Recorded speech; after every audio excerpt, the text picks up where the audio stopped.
If you have ever wandered into an Apple store, it's easy to get lost amongst the latest computers and iPads and accessories. But our investigator Jeremy Jojola found something else going on inside the Apple store in Denver. It's a scheme targeting the homeless and the poor. And Jeremy recorded the whole thing on his iPhone. With my iPhone, I watched something suspicious go down at the Cherry Creek Apple Store. Several men signing numerous contracts for numerous iPhones within hours, but then giving them over to someone else. Even an Apple Store employee appeared to play a role, giving the iPhone straight to this guy. I really didn't think about it. All I heard was $200. Yeah. I'm broke. We saw David Sauer sign his name. I got 4 sleeping bags. He lives at a local park. Sauer says he was picked up by this guy who promised all of that money if he signed contracts and turned over the phones. It was 10 phones, give me $200. He was surprised his bad credit was good enough to get contracts, but he needs cash. Motel room, a bath, food. What did they promise you? They promised me about $200, $300 in cash. We watched Jamal sign away too again and again. The same guy approached him on his way to donate plasma. Why were you going to donate plasma? You were just hard up for cash? Yeah, I just needed some cash at the moment. They promised me cash right after the cell phones were activated. They told me I'd make close to $200 to $300. Phoenix, along with the others, say this guy promised they could just cancel the contracts later. No problem. Why did you believe this? At the beginning, I just thought it was some easy money. I had rent due the next day, and I was looking to pay it. Hi, I'm Jeremy Jojola, the reporter. So what's going on here? Here's how the scheme works. A cheap iPhone received with a new contract can be unlocked and used on other networks. Hi, I'm a cell phone trafficker. Hello.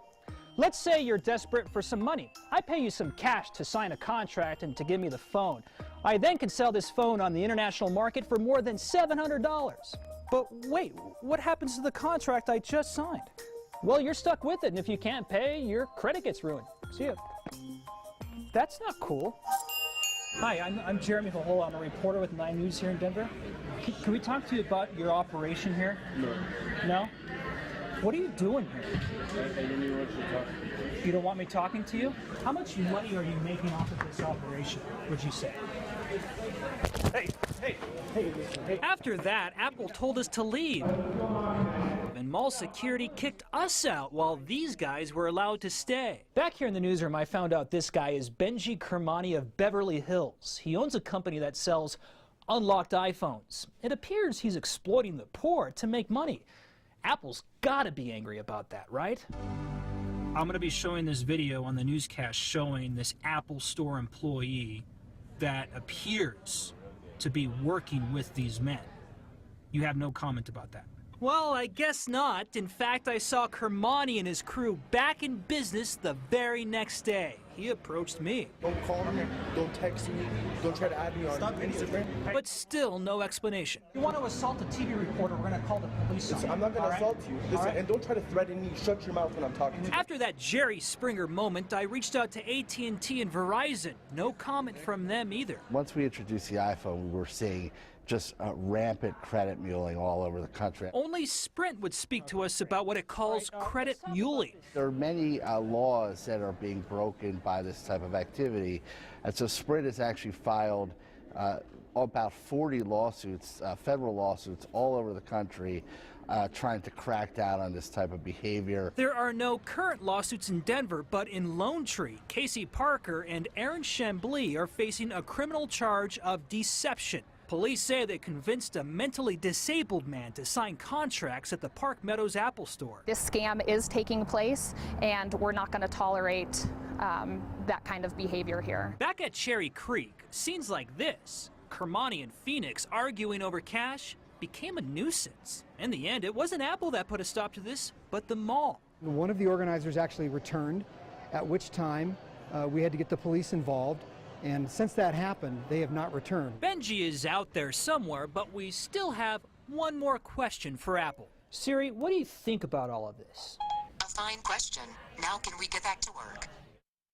Yes, of course, Siri. I will still work on this story. If you were approached by these guys or got caught up in something like this, talk about it on Twitter with the iScheme hashtag, or you can email me at jeremy@9news.com.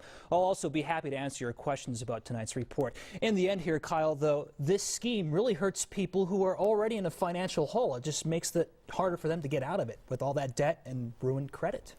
At first I was thinking, well, maybe Apple doesn't know that this is happening, but you're describing a situation where essentially the guy comes and sets up camp in the store for days at a time. And he brought loads of people into the mall for several days, standing outside of that Apple store, calling them in one by one. Apple knew this was going on. Who knows why they didn't put a stop to it? That's why we reached out to Apple, but we got that no comment. And it took Cherry Creek to say, get it out of here. Cherry Creek was the one that put the end to the scheme. Interesting. Jeremy, thank you. It's a 9 Wants to Know hidden camera investigation that went viral. Tonight, an update to our iScheme story, a scam that we caught on camera targeting the homeless at local Apple stores. Here is investigative reporter Jeremy Jojola with a new connection that he found among the people that he caught on tape.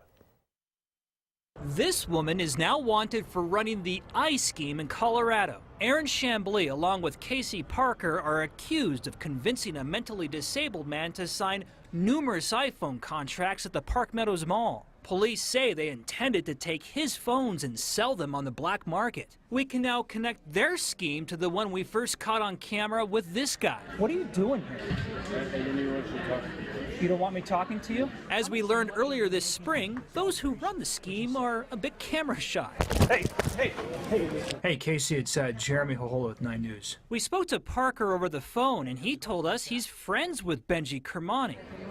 We caught him on tape using homeless people to sign contracts at the Cherry Creek Apple store. Law enforcement called us to find out where he is. Kermani hasn't been charged, but we can tell you at least one cell phone company says they might sue him. It was 10 phones, give me $200. The homeless victims in our story who say Kermani conned them are still stuck with the contracts.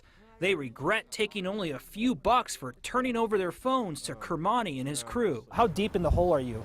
I'm in the hole about $6,000. As for Chambly and Parker, they are now charged with obtaining a signature by deception. These are tough cases to prosecute under current laws because the current statutes really don't fit the crime. Legal expert Scott Robinson says that charge is usually for document fraud and may not stick. That's not what the statute was designed for, but it's probably our best current way of attempting to prosecute these cases. Which got a lot harder to do when Chambly skipped out on court. She's now wanted by police. So we tried catching up with her on Facebook. Aaron Chambly posted on Facebook that she was off to Idaho a couple of days before she was issued a warrant.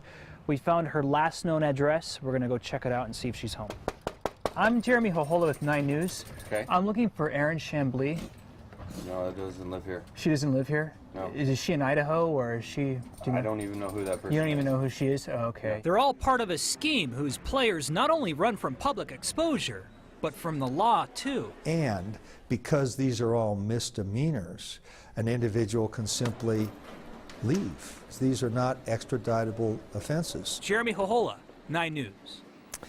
The Cherry Creek Shopping Center says it has not seen any activity at the Apple store since our reporting. Casey Parker, one of the defendants, is due in court next month.